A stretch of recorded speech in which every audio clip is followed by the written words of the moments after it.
자, 여러분들 그 세법 2부 한번 풀어보도록 하죠.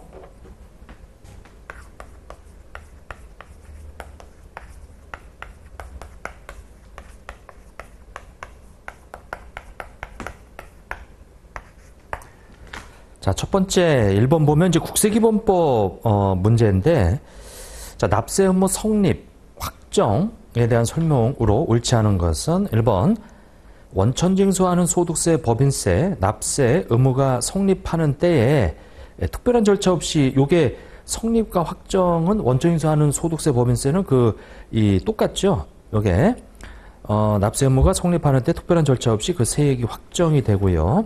납세조합이 징수하는 소득세 이것도 마찬가지로 특별한 절차 없이 그 확정도 되죠. 성립 확정이 같다. 자, 세 번째 국세에 부과되는 교육세. 자, 이거는 이제 본세에 부과되는 거지. 그럼 본세에 그러니까 원래 그 국세의 납세의무가 성립할 때 교육세도 같이 납세의무가 성립하는 거고. 자, 납세의무자가 종합부동산세의 과세표준과 세액을 신고하는 경우, 그러니까 종합부동산세는 정부 부과 그다음에 우리 이 자진 납세할 수도 있고요. 그러니까 자진 신고할 수도 있고. 그래서 두 가지 다 가능하죠. 이게 그래서 만약에 자진 우리 신고를 하게 되면은 그때 납세 의무가 확정이 되고 정부 만약에 이 고지를 받는다 그러면 정부 부가 결정 시 확정이 되죠. 그래서 4번이 틀렸어요. 종합부동산세에 대해서. 자, 4번이 틀렸다. 그러니까 종합부동산세는 고지를 받는 경우하고 신고하는 경우 그렇게 이제 가능하단 말이에요. 그래서 이 세무서에서 이제 고지하는 경우에는 이제 이 부가 결정 시에 확정이 되고요. 그 다음에 신고를 하게 되면 신고했을 때 납세 의무가 확정이 되는 거예요. 자, 4번. 자, 그 다음에 2번을 한번 보시죠. 제2차 납세 의무. 자, 과점주주, 무한책임 사원에 대한 법인의, 그러니까 과점주주나 무한책임 사원이 내야 될 세금을 안 내서 부족해가지고 그 법인이 제2차 납세 의무를 지는, 자, 한도를 계산하는 경우, 자, 법인의 자산 총액과 부채 총액의 이 평가는 해당 법인의 사업연도 종료일 현재의 시가에 의한다. 이제 그게 아니고요. 과점주주나 무한책임 사원이 납부하지 않은 납부하지 않은 그 국세에 이 납부기한 그 시점에 그러니까 과점주주하고 무한책임 사원이 이 납부하지 않은 세금이 그 납부기한 뒤에 그 납부기한이 종료하는 현재의 자산부채 시가 가지고 이 제2차 납세 의무를 지우는 거지 이게. 그래서 이 과점주주와 무한책임 사원이 이 납부하게 될 그 국세에 원래 그 납부기한이 있단 말이에요. 그때까지 납부를 안 했다라고 한다면은 납부기한의 종료일 현재의 시가로 한다.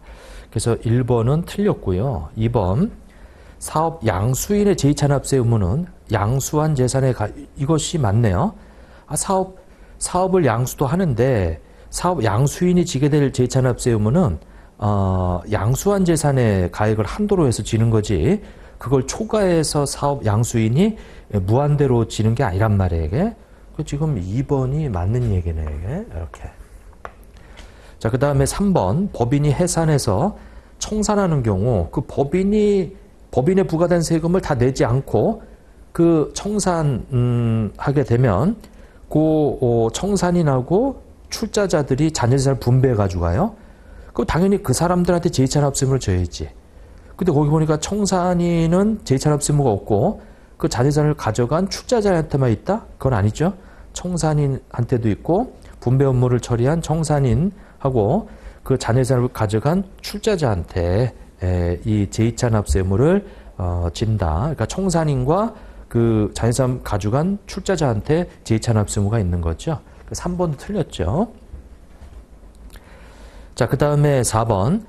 사업의 양도인이 사업용 부동산을 양도함으로써, 그러니까 이제 포괄 양수도를 해서 그 부동산을 양도함으로써 납부해야 할 양도소득세에 대해서는 그 양수인이 제2찬합세 의무를 진다. 우리 지금 요 사업의 양도 양수에 있어서 제2찬합세 의무는 그 사업과 관련돼 있는 이 국세에 대해서 제2찬합세 의무를 지는 거지, 그 부동산에 대한 양도소득세에서 제2찬합세 의무를 지는 게 아니에요. 그래서 4번 뭐 틀렸다. 그러니까 사업에 대한 세금을 안 내고 양도했을 때 양수인이 이 받은 재산에 대해서 한도로 해서 제2찬합세 의무를 지는 거지, 그 사업과 관련되어 있는 그 안에 자산 중에 부동산에 대한 양도소득세에 대한 제2찬합세 의무를 지는 게 아니다. 이렇게. 자, 그래서 이제 그 4번도 틀렸고요. 2번이 맞는데, 요 2번은 나름 괜찮은 문제다. 좋은 문제다. 좋은 문제는 여러분한테 안 좋은 문제지. 이게 뭐, 일단은 문제 수준이 이렇게 더 디테일하게 물어보고 있어요. 갈수록. 아마 이제 올해 개정이 되면서 이게 출제 형태가 객관식으로 바뀌면서 지금 몇 회 나왔죠. 근데 이제 일단은 올해가 지나가야 이 수준이 이제 내년부터는 이제 좀 올라가 있는 형태로 이제 출제가 될 거예요. 올해는 처음 출제했을 때는 굉장히 쉽게 나왔어요, 이게. 근데 이제 갈수록 좀 어려워지고 있죠. 근데 이것이 어쩔 수 없는 게, 출제위원들이 출제하러 들어가 보게 되면 처음에 바뀌었을 때는 이제 가볍게 내지만 그 이후에는 자꾸 출제하면서 중복이 되는 것들, 이런 것들을 좀 더 이 깊이 파고들어서 출제를 하려고 하는 경향이 있어, 사람이. 저도 예전에 출제를 해봐서 그렇지만은 출제를 하다 보면은 중복되는 거 이렇게 그걸 배제하고 내려고 하니까 자꾸 디테일해지고 막 이런단 말이에요. 그거 어쩔 수 없어요. 여러분들이 만약에 출제위원이라고 생각하면은 이게 좀 이해가 될 거야, 이게. 조금씩 자꾸 어려워진다라는 거죠, 이게. 자, 일단은 이제 3번으로 가보시죠. 자, 다음 중 국세기본법상 국세의 우선권에 대한 설명으로 옳지 않은 것은, 공과금의 강제징수를 할 때 그 강제징수 금액 중에서 국세 및 강제징수비를 징수하는 경우 그 공과금의 강제징수비는 국세에 우선한다. 그러니까 지금 공과금의 강제징수를 할 때 공과금이 먼저 우선해서 강제징수하는 거예요. 그 강제징수 금액 중에서 국세 및 강제징수비를 징수하는 경우 일단 공과금이 먼저 압류해서 강제징수 절차를 밟아 나간 거지, 이게. 그러면 그 이후에 후순위에 들어가는 국세 이런 게 있다면 그거는 일단은 후순위로 가는 거지, 이게. 자, 이제 두 번째, 세무서장은 대물변제의 예약에 의하여 권리 이전 청구권의 보존을 위해 가등기된 재산을 압류할 때에는 그 사실을 가등기 권리자에게 지체 없이 통지해야지. 근데 이런 식으로 디테일하게 물어보면은 국세기본법에 나와 있는 법, 그 다음에 시행령 다 봐야 된다는 얘기인데 이거 너무 과하죠. 이런 부분들은. 근데 아무튼 이 문제를 통해서 좀 요건 참조해야 될 것 같아요, 이게. 왜냐면 여러분들 우리 수험서라고 하는 부분은 법을 다 담을 수가 없어요, 이게. 그러면 수험서가 아니죠. 법전이지, 이게. 근데 이제 출제위원들은 그게 아니고 그 수험서를 참조해서 보는 게 아니고 법을 보고 이렇게 출제를 하다 보니까 이 출제위원들은 그 범위의 어떤 함정에 빠져요. 왜냐면 이거 다 국세기본법이다 이거죠. 그러면서 출제를 해. 이게 참 어쩔 수가 없죠. 수험서는 시험에 80%를 커버한다는 생각으로 그렇게 좀 여기셔야지, 수험서에 다 나와야 된다? 그거는 법전이죠, 법전. 이게 지금 이 출제위원들은 그 범위를 벗어나서 뭐 이 법도 보고 뭐 다 해서 출제를 하니까 이게 어쩔 수가 없죠, 이거. 그렇지 않고 수험서를 만약에 이렇게 두께 있게 해서 공부를 한다면은 그거는 비효율적인 공부예요. 우리가는 시험을 위한 공부를 하셔야지, 이게. 그거는 합격하고 나서 이제 보는 거지, 그거는. 2번 같은 경우 잘 모르겠다. 그럼 넘어가시고 일단 3번을 한번 봐보세요. 과세표준과 세액을 정부가 결정하여 납부고지한 경우 법정기일. 이거는 우리가 알아야 돼. 법정기일. 법정기일은 다 발송일이에요. 과세관청에서 발송한 날. 근데 그 납부고지서에 수령일이라고 돼 있잖아요, 이게. 나머지 우리 2번이나 이런 거 좀 어렵잖아요, 이게. 가등기 된 재산을 압류할 때 이미 가등기 미리 쳐놓은 사람들이 있단 말이에요. 그 사람들한테 당연히 알려줘야지. 상식적으로. 이거는 뭐, 근데 이제 좀 디테일한 부분으로 해서 나왔기 때문에. 근데 3번에 보면 이제 납부고지한 이 경우 법정기일. 제가 법정기일은 우리 수험서에 다 납부고지서에 언제? 발송일로 돼 있었어요. 수령일은 없었어요. 그래서 이제 3번이 틀렸다라고 하는 거죠. 네. 자, 양도담보재산에서 징수하는 국세의 법정기일은 납부고지서에 거기 이제 발송일 나와 있지. 근데 그 위에는 수령일로 나와 있으니까 일단은 문제를 풀 때 3번과 4번이 좀 대치가 된다는 걸 좀 알으셔야 돼. 그러니까 여러분들은 우리가 세법을 아는 것도 중요하지만 객관식을 푸는 요령도 중요해요. 아니 우리는 시험을 와서 합격하고자 하는 게 목적이잖아요, 여기서는. 그래서 이것은 3번이 틀렸다라고 하는 거죠. 근데 이제 우리가 이 기출문제를 풀어보는 이유는 이 기출문제를 통해서 거기 지금 이 좀 디테일하게 나온 것들, 그런 것들 좀 챙겨라 이거죠. 챙겨라, 이런 것들.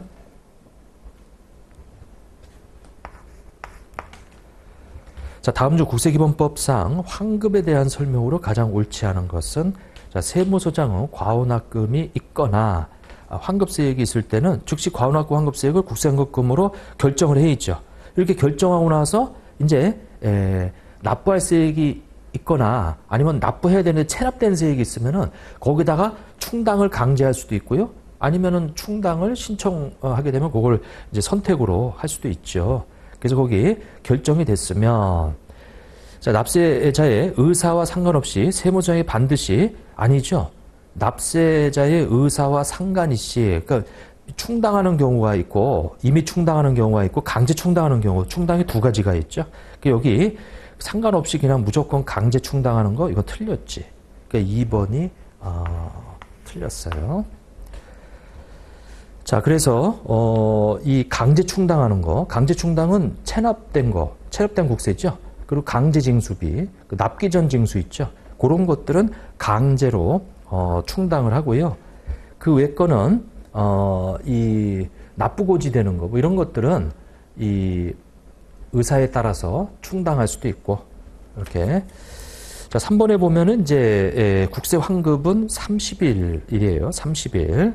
자, 그 다음에 네 번째, 납세자가 상속세를 물납한 후 그 부가의 처분 또는 일부를 취소하거나 감액하는 결정에 따라 환급하는 경우에는 원칙이 물납재산으로 환급해줘야 되는데, 그때는 국세환급 가산금은 지급하지 않는다. 그래서 이제 이 현금 납입했을 때 나중에 국세환급금은 이제 그 국세환급 가산금은 이자죠. 근데 이제 물납으로 했을 때는 지급하지 않는다. 그래서 이제 4번도 좀 알아두시고요. 일단은 2번이 틀렸다. 자, 그 다음에 5번. 자, 다음 주 국세기본법상 불복 청구에 대한 설명으로 옳지 않은 것은, 자, 감사원법에 따라 심사청구를 한 처분이나 그 심사청구에 대한 처분에 대해서는 국세기본법상 불복 청구할 수 없죠. 국세기본법과 감사원법 둘 중에 하나만 선택하는 거지. 이게. 자, 그 다음에 조세 심판관이 심판 청구일 전 최근 5년 이내 불복의 대상이 되는 처분, 처분에 대한 이의신청, 그 기초가 된 세무조사 관여했다. 그럼 그 사람은 심판 관여로부터 제척시켜야지. 이 사람은 이렇게 제척된다. 자, 심사 청구는 해당 처분이 있음을 안날로부터 90일 이내에, 우리가 90일 이내에 다 90일이라고 그랬어요. 다 90일. 다 90일. 신청, 결정 다 90일. 다만 이의 신청만 이 30일이었죠. 이게. 자, 그래서 거기 4번에 지방국세청장의 조사에 따른 과세처분에 대하여 관할 세무서장에게 이의 신청을 할 경우에는 효력이 없다? 아니죠. 세무서장한테 이의 신청하는데, 요게. 그래서 이제 이의 신청하죠. 자, 그래서 일선 세무서장한테 이제 신청을 해서 이렇게 올라가는 거지, 이게. 그래서 여기 4번 틀렸어.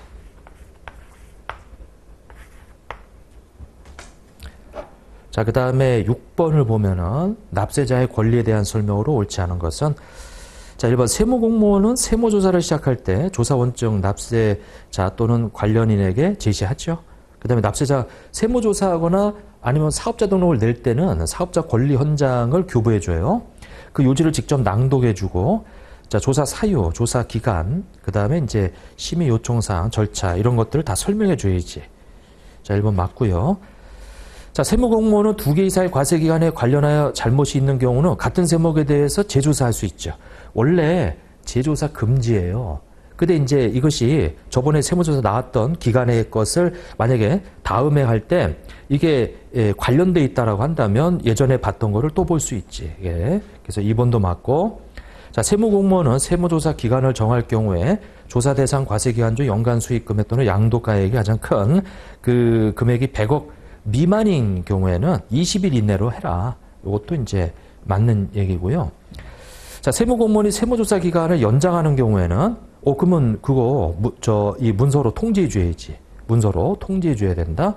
부득이한 경우 구두로 통지, 그거는 효력이 없어요. 아니, 우리 관할 기관에서 납세자한테 어떤 것을 이 행동을 할 때는 통지해 줘야 돼. 통지해 줘야 돼. 이게 이렇게 구두로, 전화로 아니고. 4번이 틀렸다. 자, 그 다음에 7번을 한번 보면은 옳지 않은 것은, 자, 공적연금은 연금에 수령할 경우 퇴소도로 보죠. 연금에 수령할 때. 자, 사적연금을 의료 목적으로 인출할 경우 이건 무조건 분리과세. 의료 목적일 때는 분리과세. 사적연금 수령액이 연 1,500만 원 이하인 경우 우리 선택할 수 있고요. 또 1,500만 원 초과할 때도 선택할 수 있도록 개정됐지. 이게 1,500만 원 우리 초과하는 금액에 대해서 우리 예전에는 1,500만 원 초과하면 종합과세 해야 되는데 이것을 선택할 수 있도록 그렇게 이제 바뀌었죠. 4번이 틀렸다.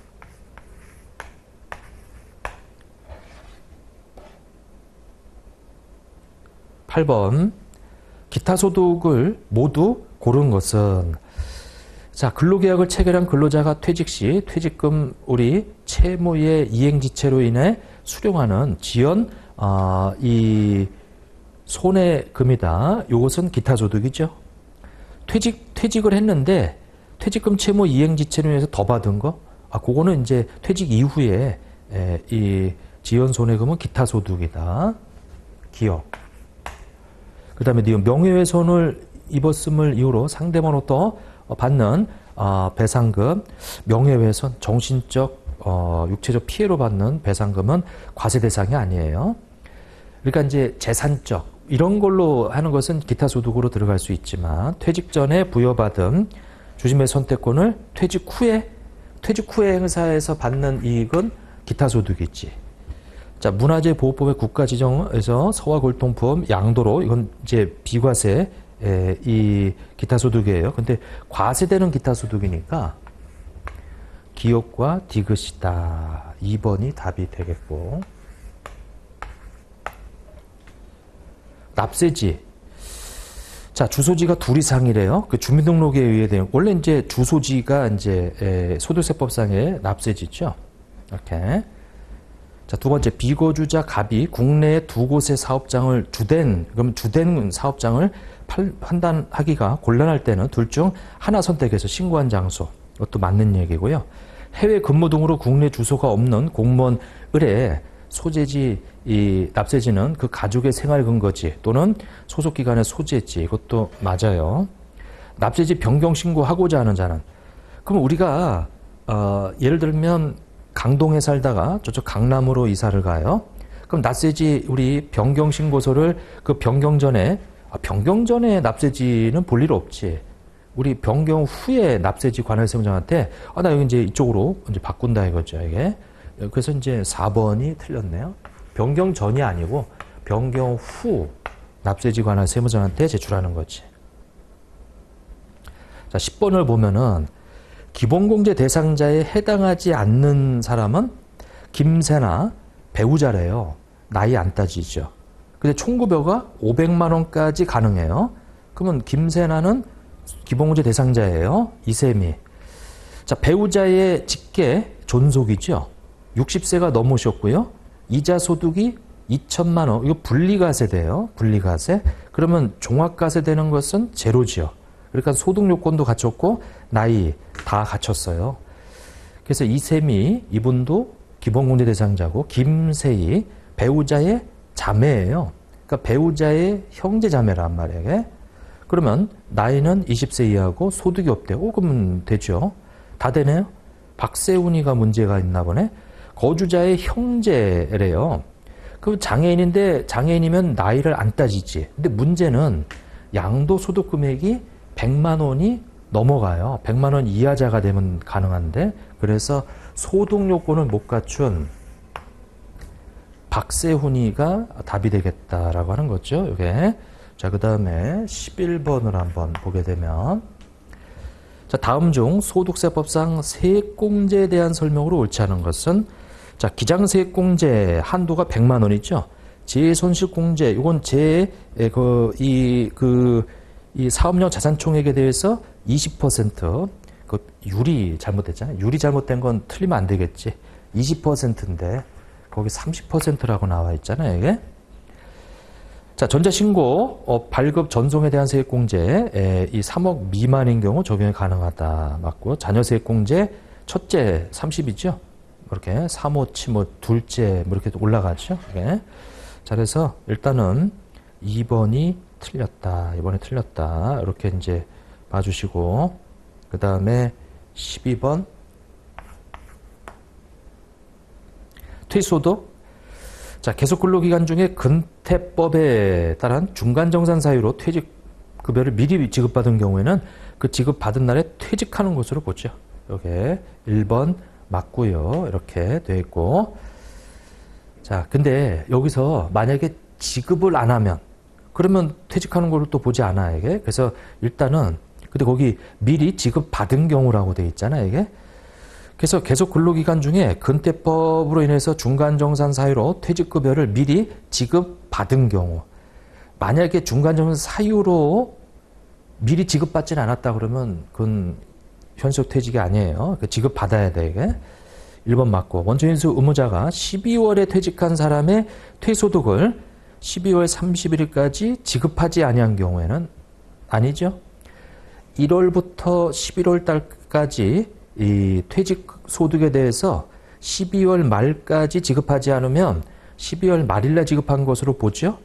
그리고 12월 달에 퇴직한 사람에 대해서 다음 연도 2월 말일까지 지급하지 않으면 2월 말일날 지급한 것으로 보죠. 2번이 틀렸네. 지급시기 의제에 대한 얘기인데 자, 그렇게 돼 있고 3번에 퇴소득이 퇴직 1년제 연금계좌에 있거나 연금계좌로 지급되는 경우에는 해당 퇴소득에 대한 소득세를 연금에 수령하기 전까지 요거 과세 이연제도죠. 요게.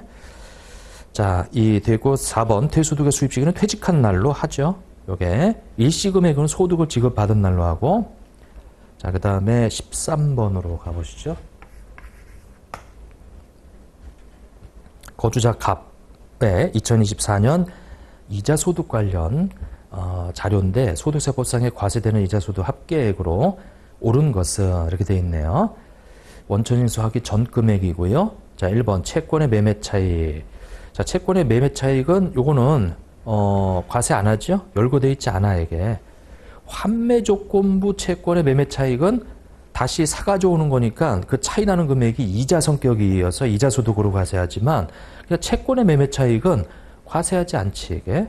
그래서 1번은 과세하지 않는다. 2번 6월 1일 저축성보험에 가입해서 6년이죠. 그래서 이제 장기 아니에요. 그래서 다 과세하지. 그 과세할 때 얼마를 과세하냐? 내가 납입한 보험료하고 받은 보험금하고 차이 나는 게 이자 성격이다 이거죠. 그래서 거기 1200에서 내가 받은 게 1200인데 지금까지 불입한 게 얼마예요? 900이지. 그러면 300이라고 하는 것이 이제 이자 소득이다라고 하는 거죠. 이게. 자, 그 다음에 두 번째 신용부금 당연히 이자 소득이죠. 500 이렇게. 그 다음에 개인종합 자산관리 해서 100만 원인데 요거 200만 원까지 비과세. 요거 이제 ISA 우리 비과세 200만 원까지. 그래서 300, 500 합쳐서 과세되는 이자 소득은 그 800이 되겠다. 그래서 3번이 답이 되겠네요. 자, 그 다음에 14번에 보면은 지급명세서 또는 간이 지급명세서 제출기한 일용근로자는 다음 달 말일까지 지급명세서를 제출하죠. 원천이 대상 사업소득은 그 지급일이 속하는 달에 다음 달 말일까지 간이 지급명세 제출하고, 기타 소득 중 종교인 소득 있죠. 종교인 소득은 다음 연도 3월 10일이에요. 다음 연도 3월 거기 2월 말일로 되어 있네. 3번이 틀렸다. 자, 기타 소득 환급금 200만 원 미만인 경우 지급면 제출하지 않는다. 이렇게 되어 있고요. 그래서 3번이 틀렸네요. 자, 그 다음에 15번. 자, 다음 중 소득세법상 사업장 현황 신고에 대한 설명으로 옳지 않은 것은 1번 소득세법에서는 면세사업자의 수익금에 직계 소득자료 확보를 위해서 면세사업자가 우리가 부가세 신고 안 하니까 그 1기, 2기 이 자료가 신고가 안 들어가 있어요, 이게. 그래서 다음 연도 2월 10일까지 사업장 현황 신고하라는 것이 바로 이 사업장 현황 신고에 대한 얘기죠. 1번 맞고, 두 번째, 과세사업과 면세사업을 겸용하고 있는 사업자가 부가세법에 따라 예정신고, 확정신고를 한 경우에는 사업자 현황 신고한 것으로 보지요. 그러니까 과세사업자는 부가세 신고를 하면 사업자 현황 신고를 안 한다 이거죠. 이게 한 걸로 보니까. 세 번째, 부가세법상 면세사업자가 폐업을 한 경우 폐업일이 속하는 달에 다음 달 25일이 아니고요. 사업을 폐업했더라도 무조건 다음 연도 2월 10일이야. 2월 10일. 그러니까 3번이 틀렸네. 자, 독립된 자격으로 보험가입자의 모집 및 이에 부수되는 용역을 제공하고 그 실적에 따라 이거 인적 용역이죠. 모집 수당을 받는 자는 사업자 현황 신고하지 않아도 되죠. 이게 그래서 이제 이 되어 있고 3번이 틀렸어요. 이렇게. 자, 이제 객관식은 요 정도 풀고요. 조금 쉬었다가 주관식 풀도록 하죠. 자, 조금 쉬었다 하겠습니다.